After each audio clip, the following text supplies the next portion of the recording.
ಓಂ ಶಾಂತಿ. ಓಂ ಶಾಂತಿ. Date ಆಗಿದೆ 20 February 1974. ಅವೇಕ್ ಬಾಪ್ದಾದ ಮಧುಬನ ಅವೇಕ್ ಮುರಳಿ ಮಹಾವಾಕ್ಯ ಆಗಿದೆ. अवेक बाप दादा के कमरे में मधुबन निवासियों से मधुर मुलाकात करते हुए पांडवपति शिव बाबा ने ये मधुर महावाक्य उच्चारे. अवेक बाप दादा के कमरे में, अवेक बाप दादा कमरा दಲ್ಲ, ಮಧುಬನ ನಿವಾಸಿಯೋಸೆ, ಮಧುಬನ ನಿವಾಸಿಗಳಿಗೆ ಮಧುರ ಮುಲಾಕಾತ ಮಾಡಿದರು, ಭೇಟಿ ಮಾಡಿದರು. ಪಾಂಡವಪತಿ ಶಿವಬಾಬಾ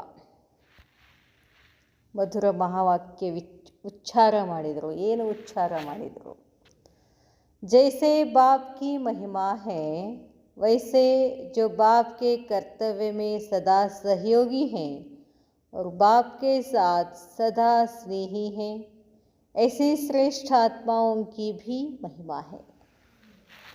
ಹೇಗೆ ಶಿವಬಾಬಾರವರ ಮಹಿಮೆ ಇದೆ, ತಂದೆಯ ಮಹಿಮೆ ಇದೆಯೋ ಹಾಗೆಯೇ ತಂದೆಯ ಕರ್ತವ್ಯದಲ್ಲಿ ಸದಾ ಸಹಯೋಗಿಯಾಗಿರ್ತಕ್ಕಂಥ ಮತ್ತು ತಂದೆಯ ಜೊತೆ ಸದಾ ಸ್ನೇಹಿಯಾಗಿರುವಂತಹ ಇಂಥ ಆತ್ಮಗಳ ಮಹಿಮೆನೂ ಕೂಡ ಇದೆ ಅಂತ ಹೇಳ್ತಾರೆ ಬಾಬಾ. ಹೇಗೆ ತಂದೆಯ ಮಹಿಮೆ ಇದೆಯೋ ಮಕ್ಕಳ ಮಹಿಮೆನೂ ಇದೆ.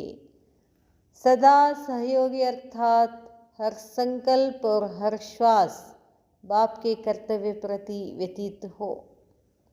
ಯಾವಾಗಲೂ ಸಹಯೋಗಿ ಅದರ ಅರ್ಥ ಏನು?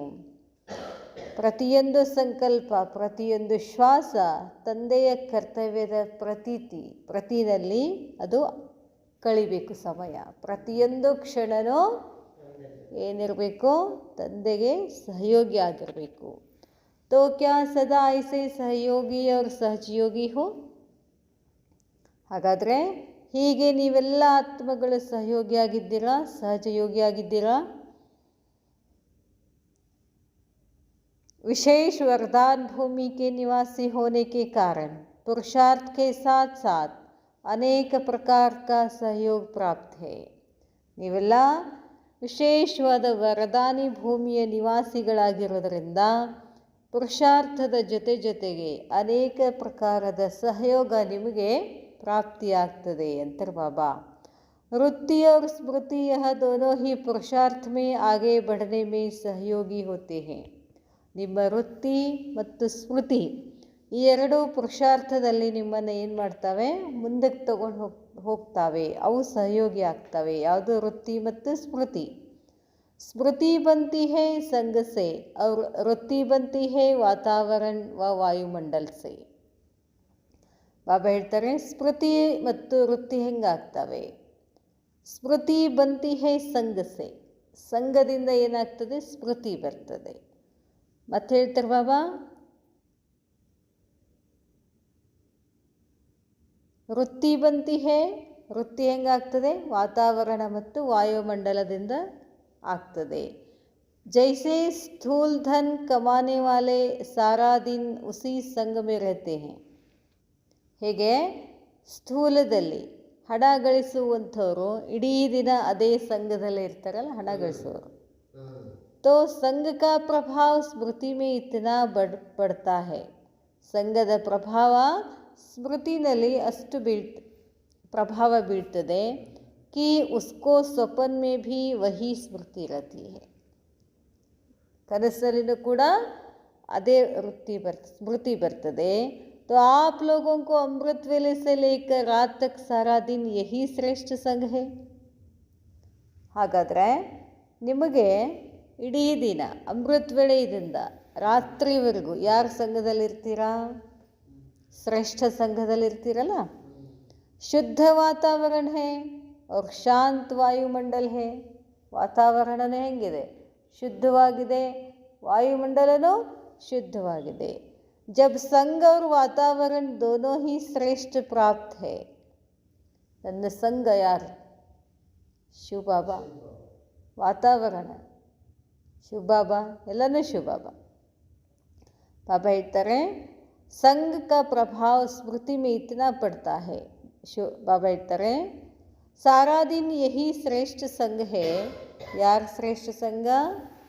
बाबार्ದು शुद्ध वातावरण है और शांत वायुमंडल है। जब संग और वातावरण दोनों ही श्रेष्ठ प्राप्त है तो स्मृति और वृत्ति सहज ही श्रेष्ठ हो सकती है।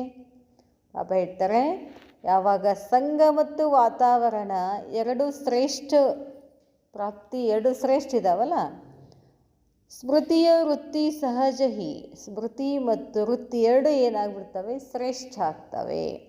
ड्रामा में जब यह गोल्डन चांस प्राप्त है तो क्या उसका उतना ही लाभ उठाते हो?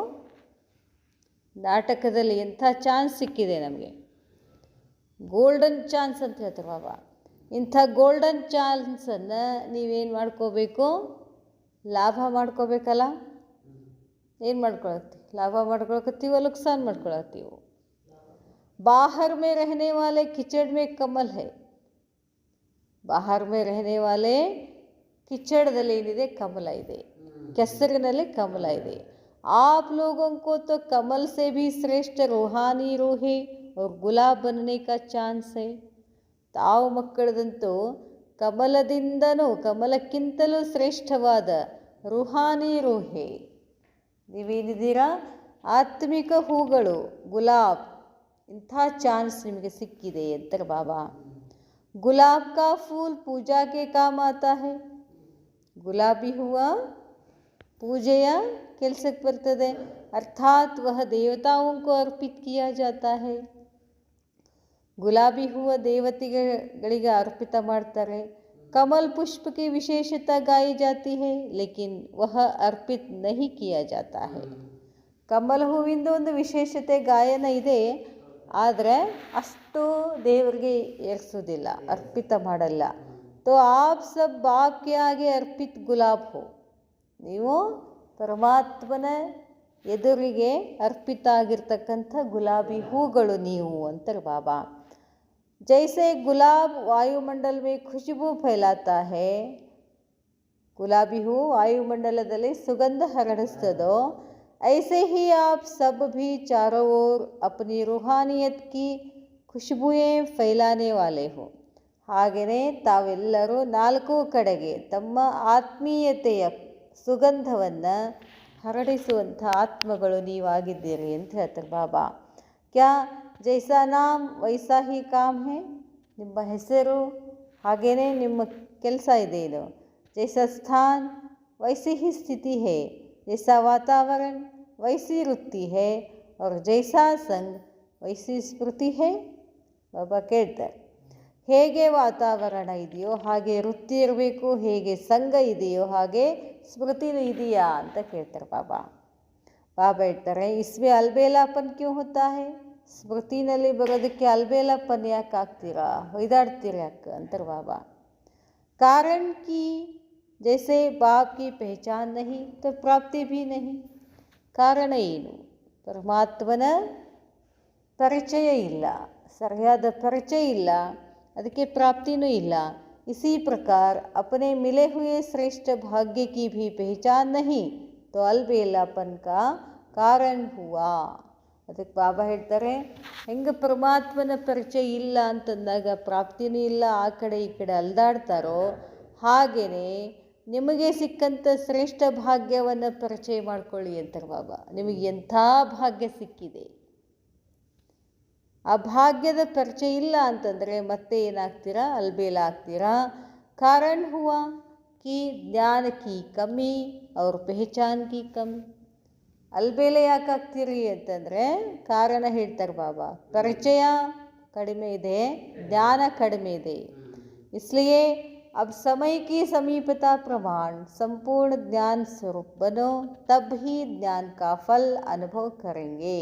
समझा? ಅದರಿಂದ ಈಗ ಸಮಯ ಸಮೀಪತೆಯ ಪ್ರಮಾಣ ಸಂಪೂರ್ಣ ಜ್ಞಾನ ಸ್ವರೂಪ ಆಗಬೇಕು, ಆಗ ನೀವು ಏನಾಗ್ತೀರಾ, ಜ್ಞಾನ ಕಾ ಫಲ್ ಅನುಭವ ಮಾಡ್ತೀರಾ ಅಂತ ಹೇಳ್ತಾರೆ ಬಾಬಾ। पांडवों का किला तो प्रसिद्ध है, किला मजबूत बनाना यह पांडवों का ही कर्तव्य है। ಪಾಂಡವರ ಕೋಟೆ ಗಟ್ಟಿಯಾಗಿದೆ. ಅದಕ್ಕೇನು ಮಾಡ್ತಾರೆ ಬಾಬಾ, ಮಜಬೂತ್ ಮಾಡ್ತಕ್ಕಂಥದ್ದು ಕರ್ತವ್ಯ ಪಾಂಡವರದಾಗಿದೆ. अगर स्वयं मजबूत होंगे तो किला भी मजबूत होगा. किले की दीवार क्या है? ನೀವು ಗಟ್ಟಿಯಾಗಿದ್ದರೆ ನಿಮ್ಮ ಗೋಡೆನೂ ಗಟ್ಟಿ ಇರ್ತದೆ. ಆ ದಿವಾರ್ ಅಂದರೆ ಬಾಗಿಲು ಏನು? ಸ್ವಯಂ ಹಿ ತೋ ದಿವಾರ್ ಹೇ, ನೀವೇ ಬಾಗಿಲು ಅಂತಾರೆ ಬಾಬಾ. ನಾವೇ ಬಾಗಿಲಾಗಬೇಕು. दीवार के बीच से यदि एक ईंट या पत्थर भी हिल जाए, दीवार ಅಂದರೆ ಗೋಡೆ, ನೀವೇ ಗೋಡೆ ಆಗಬೇಕು. ಆ ಗೋಡೆಯಲ್ಲಿ ಒಂದು ಇಟ್ಟಂಗಿನೂ ಕೂಡ ಏನಾದರೆ हिल जाए, अलगाड़िद्रे, दीवार में जरा भी क्रैक आ जाए तो संपूर्ण दीवार ही कमजोर हो जाती है. ಸ್ವಲ್ಪ ಇಟ್ಟಂಗಿ ಎಲ್ಲರೂ ಇದು ಆಯಿತು ಅಂತಂದರೆ ಇಡೀ ಗೋಡೆನೇ ಏನಾಗ್ತದೆ, क्रैक ಆಗಿಬಿಡ್ತದೆ. तो संपूर्ण दीवार ही कमज़ोर हो जाती है. क्या माया के तूफान और माया के अर्थक्वेक फाउंडेशन को हिलाते तो नहीं है, या क्रैक तो नहीं पड़ता? किला मजबूत है ना. ಅದಕ್ಕೆ ಬಾಬಾ ಹೇಳ್ತಾರೆ, ನೀವೇ ಗೋಡೆಗಳು, ನೀವು ಗೋಡೆಗಳು ಅಲಗಾಡ್ತೀರೇನು ಅಂತ ಕೇಳ್ತಾರೆ ಬಾಬಾ. ಅಲ್ಲಲ್ಲ ಕ್ರ್ಯಾಕ್ ಆಗ್ತದೋ ಅಥವಾ ಮಜಬೂತ್ ಆಗಿದ್ದೀರೋ, ಗಟ್ಟಿ ಆಗಿದ್ದೀರೋ. ಕಿಲಾ ಅರ್ಥಾತ್ ಸಂಘಟನೆ. ಸಂಘಟನೆ ಏನಿರಬೇಕು, ನಮ್ಮದು ಗಟ್ಟಿಯಾಗಿರಬೇಕು. जब विश्व पर प्रभाव डाल सकते हो तो क्या समीप वालों को प्रभावित नहीं कर सकते? ಇಡೀ ವಿಶ್ವದ ಮೇಲೆ ನಿಮ್ಮ ಸಂಘಟನೆ ಪ್ರಭಾವ ಆಗಬೇಕಾಗಿದೆ. ಅಂಥದ್ರಲ್ಲಿ ನೀವು ಸಮೀಪ ಇರುವಂಥವರು ಪ್ರಭಾವಿತ ಆಗೋದಿಲ್ಲೇನು? इतना सहजयोगी बनो जो आपको देखते ही औरों का योग लग जावे. ಹಿಂಗಾಗಬೇಕು ನೀವು ಅಂತಂದರೆ, ನಿಮ್ಮ ನೋಡಿದರೆ ಅವ್ರಿಗೆ ಯೋಗ ಹತ್ತು ಬಿಡಬೇಕು, ಹಂಗಷ್ಟು ಶ್ರೇಷ್ಠ ಆಗಬೇಕು ನಿಮ್ಮ ಮುಖ ಅಂತ ಹೇಳ್ತಾರೆ ಬಾಬಾ. ಬಾಬಾ ಹೇಳ್ತಾರೆ, एक घड़ी का रोब सारे दिन की रूहानियत को तो गंवा देता है. ಬಾಬಾ ಹೇಳ್ತಾರೆ, ಒಂದು ಗಳಿಗೆ ಸಿಟ್ಟು, ಒಂದು ಗಳಿಗೆ ರೋಬ, ಇಡೀ ದಿನ ನೀವೇನು ಆತ್ಮಿಕ ಸ್ಥಿತಿನಲ್ಲಿ ಇರ್ತೀರೋ ಅದೆಲ್ಲ ಹೋಗ್ಬಿಡ್ತೀರ ಅಂತ ಬಾಬಾ ಹೇಳ್ತಾರೆ. इससे तो फौरन किनारा करना चाहिए. ಸರಿದು ಬಿಡಬೇಕು ದೂರ ಅಂತಾರೆ. ಅಲ್ಲಿ ಏನಾದ್ರು ನಿಮಗೆ ಸಮಸ್ಯೆ ಆಗ್ತಿತ್ತು ಅಂತಂದರೆ ದೂರ ಸರಿದು ಬಿಡಬೇಕು, ಅಲ್ಲಿ ಕಿರಿಕಿರಿ ಮಾಡೋಕ್ಕೆ ಹೋಗಬಾರ್ದು ಅಂತ, ನಿಮ್ಮಿಂದ ಇನ್ನೊಬ್ಬರಿಗೆ ತೊಂದರೆ ಆಗಬಾರ್ದು ಅಂತ ಹೇಳ್ತಾರೆ ಬಾಬಾ. पुरुषों का यह रोब क्या जन्म सिद्ध अधिकार है? ರೋಬ್ ಯಾರಿಗೆ ಜಾಸ್ತಿ ಬರ್ತದೆ? ಪುರುಷರಿಗೆ. ಏನದೆ ನಿಮ್ಮ ಜನ್ಮಸಿದ್ಧ ಅಧಿಕಾರದ ಏನು ಅಂತ ಕೇಳ್ತಾರೆ ಬಾಬಾ. ಹೇ ತೋ ಸಬ್ ಆತ್ಮ ಹಿನ, ಇರೋದು ನೀವೆಲ್ಲ ಏನಿದ್ದೀರಾ ಆತ್ಮ. ಸ್ನೇಹ ಕಿ ಭಿ ಉತ್ಪತ್ತಿ ತಬ್ ಹೋಗಿ ಜಬ್ ಸಮझेंगे कि मैं ಆತ್ಮ ಹೂँ. ಎಲ್ಲರಲ್ಲಿ ಸ್ನೇಹ ಯಾವಾಗ ಬರ್ತದೆ ಅಂದ್ರೆ ನಾವು ಆತ್ಮ ಅಂತ ತಿಳ್ಕೊಂಡೇ ಇಲ್ಲ ಅಂತ ಅರ್ಥ ಆಯಿತು. ಅವ್ರ ಪ್ರತಿ ಇವ್ರ ಪ್ರತಿ ಹಾಗೆ ಹಿಂಗೆ ಅಂತೇಳಿ ಎಲ್ಲ ನಡೀತಿದೆ ಅಂತಂದ್ರೆ ಏನು, ನಾವು ಪಕ್ಕ ನನ್ನ ಆತ್ಮ ನನ್ನ ತಂದೆ ತಿಳ್ಕೊಂಡಿಲ್ಲ. ಬಾಬಾ ಹೇಳ್ತಾರೆ, ಫಿರ್ ತೋ ಭಾಯಿ ಭಾಯಿ ಕಿ ದೃಷ್ಟಿ ಮೇ ಭಿ ರೋಬ್ ನಹಿ रहेगा. ಯಾವಾಗ ನೀವು ಆತ್ಮ ಅಂತ ತಿಳ್ಕೊತೀರೋ ಭಾಯಿ ಭಾಯಿನಲ್ಲಿ ರೋಬ ಬರೋದಿಲ್ಲ. यह तो कलयुग जन्मसिद्ध अधिकार है ना कि ईश्वरीय न बहन देखो न भाई, क्योंकि इसमें भी एक्सीडेंट होते हैं. इसलिए ಬಹನ್ ಭಾಯಿ ಅಂತಲೂ ತಿಳ್ಕೊಳ್ಳೋಕ್ಕೆ ಹೋಗಬೇಡ್ರಿ, ಮತ್ತಲ್ಲಿನೂ ಸಮಸ್ಯೆ ಆಗುತ್ತೆ ಅಂತಾರೆ ಬಾಬಾ. ಅದಕ್ಕಾಗಿ ಕೇವಲ ಆತ್ಮ ಭಾಯಿ ಭಾಯಿ देखो, क्योंकि इसमें भी एक्सीडेंट होते हैं. इसलिए सदा ही आत्मा देखो, तभी इस दृष्टि की प्रैक्टिस कराई जाती है. मैं पुरुष हूँ, हम सभी आत्माएं पुरुष, चाहे पांडव हो चाहे ಶಕ್ತಿ ಸೇನಾ, ನಾವೆಲ್ಲರೂ ಯಾರು ಕೇವಲ ಆತ್ಮ ಅಷ್ಟೇ. ಬಾಬಾ ಹೇಳ್ತಾರೆ, तभी इस दृष्टि को प्रैक्टिस कराई जाती है. मैं पुरुष हूँ, इस स्मृति से पांडव गल गए. ಬಾಬಾ ಹೇಳ್ತಾರೆ, ಮೈ ಆತ್ಮ ಹೂ ಮೈ ಪುರುಷ ಹೂ. ಪುರುಷ ಅಂತಂದರೆ ಪಾಂಡವ, ಅದು ಪಾಂಡವ ಅನ್ನೋದಿದ್ರೂ ಹೋಗ್ಬಿಡ್ತದೆ. ಶರೀರ ಸೆ ಗಲ್ನೆ ಕಾ ಅರ್ಥ ಕ್ಯಾ ಹೈ? ಶರೀರ ಕಿ ಸ್ಮೃತಿ ಸೆ ಗಲ್ನಾ. ಶರೀರದ ಸ್ಮೃತಿಯಿಂದ ನಾವು ಹೊರಗೆ ಬರಬೇಕು ಅಂತ ಹೇಳ್ತಾರೆ ಬಾಬಾ. ಬಾಬಾ ಹೇಳ್ತಾರೆ, ಶರೀರ್ ಕಿ ಸ್ಮೃತಿ ಸೆ ಗಲ್ನಾ ಪಾಂಡವೋ ಕಾ ಗಾಯನ್ ಹೈ ಕಿ ಸಬ್ ಗಲ್ ಗಯೆ. ಕರಗಿ ಬಿಡ್ತಾರಲ್ಲ ಪಾಂಡವರೇನಾಗ್ಬಿಡ್ತಾರೆ, ಹೋಗ್ಬಿಡ್ತಾರೆ, ಅಲ್ಲಿ ಉಳಿಯೋದೇನು, ಕೇವಲ ಆತ್ಮ ಅಂತ ಹೇಳ್ತಾರೆ ಬಾಬಾ. ಇಸ್ಲಿಯೇ ಸದಾ ಈ ಆತ್ಮ ಕೋ ದೇಖೋ, ಅದಕ್ಕಾಗಿ ಯಾವಾಗಲೂ ಏನು ಮಾಡ್ರಿ, ಆತ್ಮ ಅಂತ ತಿಳ್ಕೊಳ್ಳಿ. शरीर से गलने का अर्थ क्या है? शरीर की स्मृति से गलना. पांडवों का गायन ही है कि सब गल गए. जैसे सोने को गलाओगे तो सोना फिर भी सोना ही रहेगा. ಈಗೊಂದೇನೋ ಆಭರಣ ಇರ್ತದೆ, ಅದನ್ನು ಕರಗಿಸ್ಕೊಳ್ಳೋ ಮುಂದೆ ಏನಾಗ್ತದೆ, ಬಂಗಾರ ಆಗಿಬಿಡ್ತದೆ, ತನ್ನ ನಿಜ ಸ್ವರೂಪಕ್ಕೆ ಬಂದುಬಿಡ್ತದೆ. ಲೇಕಿನ್ ಉಸ್ಕಾ ರೂಪ್ ಬದಲ್ ಜಾಯೇಗಾ. ಮೊದಲೇನಿತ್ತು ಬಂಗಾರದ್ದು ಆಭರಣ, ಅದರದ್ದು ರೂಪ ಚೇಂಜ್ ಆಯಿತು. ತೋ ಯಹ ಭೀ ಗಲ್ ಗಯೆ, ಅದು ಏನಾಯಿತು, ಕರಗಿಬಿಡ್ತು. ಅರ್ಥಾತ್ ಪರಿವರ್ತಿತ್ ಹುಯೆ. ಗಲ್ಲ ಅಂದ್ರೇನು, ಪರಿವರ್ತ ಆಗೋದು. ಇಸ್ಲಿಯೇ ಯಹ ರೋಬ್ ಭೀ ಸಮಾಪ್ತ ಹೋ. ಅದಕ್ಕೆ ರೋಬ ಅಂದ್ರೇನು, ಸಿಟ್ಟು ಕೋಪ ಎಲ್ಲ ಕರಗಬೇಕು. ಅಚ್ಛಾ, ಇಸ್ ಮುರಳಿ ಕಾ ಸಾರ್. फर्स्ट पॉइंट, बाप के कर्तव्य में सदा सहयोगी आत्माओं की बाप के समान ही महिमा होती है. ಬಾಬರವರ ಕರ್ತವ್ಯದಲ್ಲಿ ಯಾರು ಸದಾ ಸಹಯೋಗಿ ಆತ್ಮಗಳಿರ್ತಾರೋ ಅವರು ತಂದೆಯ ಸಮಾನ ಆಗ್ತಾರೆ, ಅವರ ಮಹಿಮೆನೂ ಕೂಡ ತಂದೆಯ ಸಮಾನ ಆಗ್ತದೆ. यज्ञ में समर्पित भाई बहनों का जीवन रूहे गुलाब के समान होता है. ಯಜ್ಞದಲ್ಲಿ ಸಮರ್ಪಿತ ಭಾಯಿ ಬಹನರ ಜೀವನ ಹೆಂಗಂತಾರೆ ಬಾಬಾ, ಆತ್ಮಿಕ ಗುಲಾಬಿಯ ಸಮಾನ ಇರ್ತದೆ. जबकि गृहस्थ व्यवहार में रहने वालों का जीवन कमल पुष्प के समान है. ವಾ ಬಾಬಾ ಹೆಂಗೆ ಕಂಪ್ಯಾರಿಸನ್ ಮಾಡತ್ತೆ.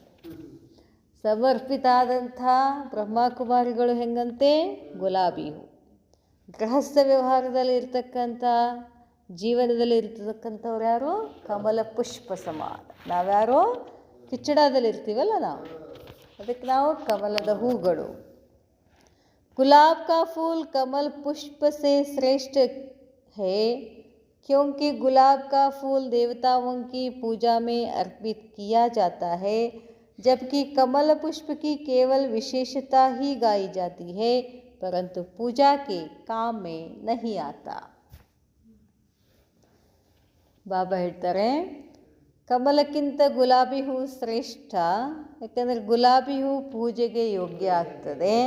ಆದರೆ ಕಮಲದ ಹೂಗಳ ಗಾಯನ ಇದೆ, ಅಷ್ಟು ಶ್ರೇಷ್ಠ ಆಗಬೇಕು, ನ್ಯಾರ ಆಗಬೇಕು, ಭಿನ್ನ ಆಗಬೇಕು ಅಂಥೇಳಿ. ಗುಲಾಬ್ ಕಾ ಫೂಲ್ ಕಮಲ್ ಪುಷ್ಪ ಸೆ ಶ್ರೇಷ್ಠ ಹೇ ಅಂತ ಹೇಳ್ತಾರೆ ಬಾಬಾ. ಬಾಬಾ ಹೇಳ್ತಾರೆ,